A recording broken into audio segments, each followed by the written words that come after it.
Hi guys, good morning and welcome to my new blog. তো চলো, আজকে আমার জামা কাপড় গোছানো দিয়ে দিনের শুরুটা হয়েছে। আজকে ও চলে যাওয়ার পর ভাবলাম যে দীঘা থেকে আসার পর এত কাচাকুচি হয়েছে, তো সেগুলো না এই ঘরেই জমা হচ্ছিলো। তো কিছু কিছু আমি গুছিয়ে নিয়েছি, কিন্তু আবারও সেম হয়ে গেছে। তো দেখো কী অবস্থা হয়েছে। এটা আমাদের সোফার ঘর আর কি। তো মোটামুটি আমরা জামা কাপড় এখানেই আর কি ধোয়ার পরে এখানেই রাখি। তো তারপর এটাকে আবার ভাঁজ করে যে যার ঘরে নিয়ে যাই।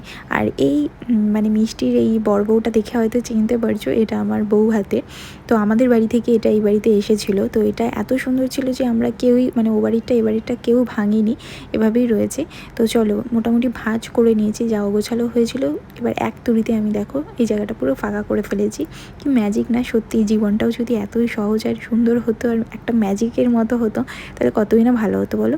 তো যাই হোক, জামাকাপড় মতো গুছিয়ে নিয়ে তো মোটামুটি আমি স্নান টান করে চলে এসেছি।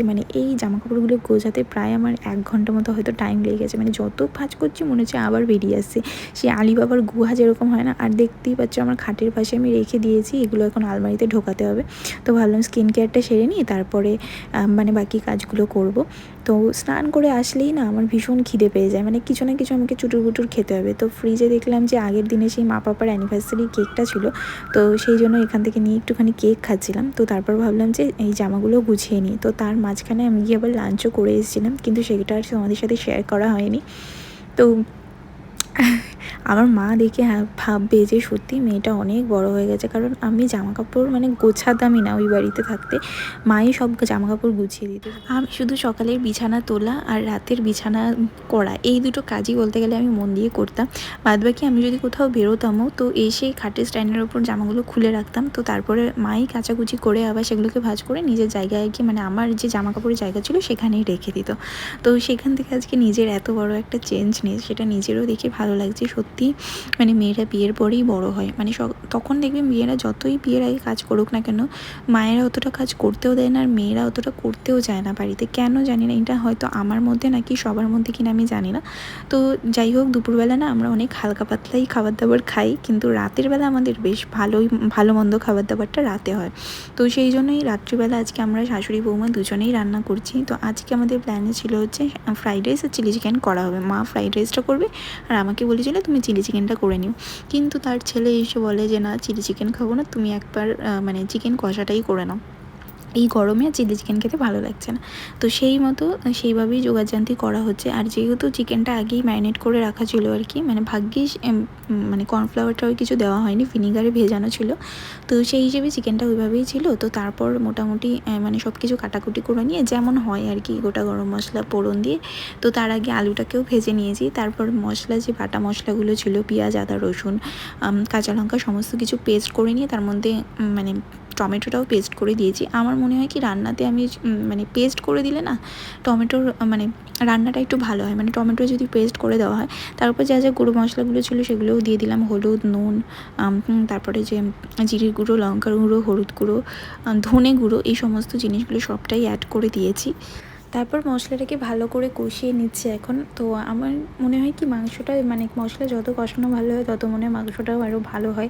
আমি জানি না, এটা আমি যতবার মাংস কষিয়েছি ততবার আমার এটা মনে হয়েছে। তো তারপর আমি এখানে ম্যারিনেট করা চিকেনটাকে অ্যাড করে দিলাম। আর কিছু দিয়েই ম্যারিনেট করা নেই, শুধুমাত্র ভিনিগার আর নুন দিয়ে ভেজানো ছিল একটু। তো তারপর কষাতে বসিয়ে দিয়েছি। তো বেশ অনেকক্ষণ ধরেই মাংসটাকে কষাচ্ছিলাম। এরই মাঝখানে ঝোড়ো হাওয়া দিচ্ছিল। তো মোটামুটি এমন মনে হচ্ছে যে একটু পর থেকেই হয়তো বিশাল ঝড় বৃষ্টি আরম্ভ হবে। তো যতই এখানে না দুটো আম গাছ আছে, দুটো এপাশে আর ওপাশে, আর আম পড়ছিল আর সবাই আম কোড়াতে ব্যস্ত ছিল, আর আমি ওপর থেকে ব্যাপারটা দেখছিলাম। ও আমাকে বলছে তুমি নিচে গিয়ে নিয়ে আসো। আমি ওকে বলছি আমি যতক্ষণে নিচে যাবো 3তলা থেকে, ততক্ষণে কিন্তু ওখান থেকে আম গায়েব হয়ে যাবে, শুধু শুধু আমার নামাটাই বেকার হবে। তো যাই হোক, আমার না কোনো দিন আম এভাবে কোড়ানোর থেকে আমার ওপর থেকে দেখতে বেশি মজা লাগে। আমি কেন জানি না, হয়তো এটা আমি ব্যতিক্রম কিনা। সবাই দেখি যে ছুটে ছুটে আম কোড়ায়, এই করে। আমার যেন সেই জিনিসগুলো নিজে যাওয়ার থেকে অন্য কেউ যে নিচ্ছে সেটাতে আমার বেশি আনন্দ হয়। তো আমাদের সামনের বাড়িতে নতুন করে ঘর করবে ওপরটাতে, তো সেই জন্য এখন ভাঙাচোরার কাজ হচ্ছে। আর এত ধুলো, তোমাদেরকে কি বলবো, এমনিতেই ধুলো হয়, আর ঝড় বৃষ্টি হলে তো কোনো কথাই নেই। তো তার মধ্যে মোটামুটি ঝোড়ো ঝোড়ো ছিটাফোঁটা মানে কি বলবো, বৃষ্টি আরম্ভ হয়ে গেছে, তাও কিছুক্ষণের জন্য জাস্ট হলো, আবার থেমে গেল।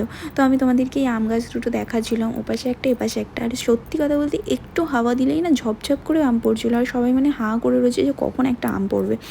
তো এরকম একটা অবস্থা। আর একটা কাঁঠাল গাছ আছে, আমি এরপরে তোমাদের কোনো এক সময় সকালবেলার দিকে দেখাবো যে কী পরিমাণ কাঁঠাল হয়েছে। আমি এখান থেকে তোমরা দেখতে পাচ্ছ কিনা আমি জানি না, তবে প্রচুর কাঁঠাল হয়েছে। এই যে আমাদের গাড়িটা এখানে রয়েছে, ঠিক তার পাশে যে কালো গেটটা তোমরা দেখতে পাচ্ছ লাইট পোস্টের নিচে, তো সেই বাড়িটাতেই আছে। দেখতে পাচ্ছ কিনা আমি জানি না, এখানে হালকা হালকা হয়তো দেখতে পাচ্ছ থোক মতো রয়েছে।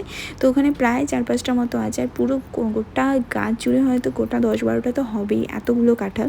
তো যাই হোক, আমি বারান্দা থেকে আবার ঘরে চলে এসে দেখছিলাম যে আমার মাংসের কী অবস্থা। মোটামুটি প্রায় হয়ে এসছে। আর আমার বরের আজকে আবদার ছিল যে চিকেন কষাটা যখন হবে তখন তার মধ্যে পেঁয়াজ আর ক্যাপসিকাম যেরকম আমরা চিলি চিকেনের মধ্যে দিই সেরকম যেন আমি এর মধ্যে অ্যাড করে দিই। তো আমি ভাবলাম ঠিক আছে সেটাও দিই, তার সাথে একটুখানি সয়া সস অ্যাড করে দিই, তাহলে কি কালারটা একটু অন্য রকমের হবে আর একটু।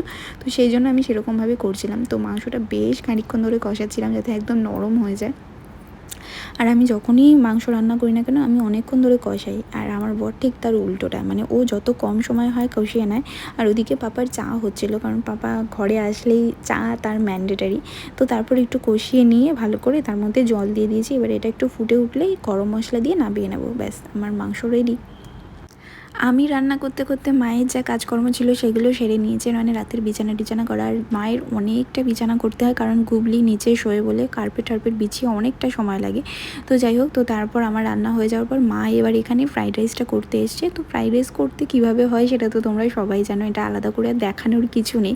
যেহেতু আমি ব্লগ করি তো সেই জন্য এটা আর কি, মানে কি বলবো, ভিডিওর মধ্যেই পড়ে যায়, তো সেই জন্য একটু দেখাচ্ছিলাম এই আর কি। তো কী আর করবে, মানে সাদা তেল একটু গরম করে নিয়ে তার মধ্যে মানে গাজর, ক্যাপসিকাম, বিনস এইগুলোকে একটু ভাজা ভাজা করে নিতে হবে। তো তারপরে মানে ভাতটা অ্যাড করে দিতে হবে। কেউ ভাত করে আবার কেউ মানে ডিরেক্ট করে। আমাদের ও বাড়িতে যেমন দেখি আমার বড়মাদের যে মানে তোমার যে কাঁচা সবজিগুলো ওগুলোকে একটু ভেজে নিয়ে তারপরে চালের মধ্যে মিশিয়ে সেটাকেই আবার মানে একবারে বসিয়ে দেয়। তো সেটা অনেকের অসুবিধা হয়, ওটা একদম প্রো না হলে হয় না। তো এভাবে আমার মনে হয় বেশি ভালো হয়। তো তারপর একটু ঘি ছড়িয়ে দিলেই ব্যাস আমাদের ফ্রাইড রাইসও রেডি। আর যেহেতু অনেকটা ভাত ছিল, প্রায় 2 হাতা মতো ভাত মা আগে বানিয়ে নিয়েছিল, তো সেই জন্য এই কড়াইটাতে ধরছিল না। তো সেই জন্য একবার করে নিয়ে তারপরে ওটাকে রেখে আবার আরেকবার করছে। এভাবেই করে, আমি যতবার দেখেছি এভাবেই করে কারণ এটাতে সুবিধা হয়। তো যার যেরকম আর্ট হয়। তো যাই হোক, ওটা ওখানে হতে থাকছে। তো তারপর এখানে আমাদের গুবলির খাওয়া হচ্ছে, আর ওকে এভাবেই খাওয়াতে হয়। তো মা এভাবে রাত্রিবেলা পেডিগ্রিটাকে ভালো করে মানে সিদ্ধ করে নিয়ে তারপরে ভালো করে চটকে মেখে এভাবে খাওয়ায়। আমি একদিন ওর পুরো ডিটেলস তোমাদেরকে শেয়ার করবো যে সকাল থেকে ওকে কীভাবে রাখা হয় না রাখা হয়, তাহলে তোমাদেরও হয়তো যাদের বাড়িতে পেট আছে তাদের সুবিধা হবে। আর ওকে যেহেতু ছোটোবেলা থেকে ওভাবে অভ্যাস করা হয়েছে তো ওভাবেই ও খায়। তো যাই হোক, ওর ডিনার করার পর এবার আমাদের রাতে ডিনার করা পালা। আর এটা হচ্ছে আমার হাতের চিকেন, মানে আমি যেটা বানিয়েছিলাম সেটা।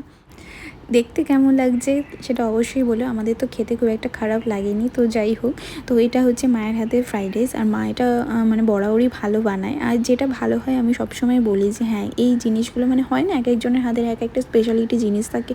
তো এই আমার নিজের মায়ের যেরকম দই চিকেনটা ভালো বানায়, ঠিক তেমনি এই বাড়ির মা এই ফ্রাইড রাইসটা খুব ভালো বানায়। আর এখানে আমি জানি না, এই বাড়িতে এসেই আমি দেখছি যে সবাই খোসা শুদ্ধ আম খায়, আর যেটা খেতে আমার ভীষণ অসুবিধা হয়।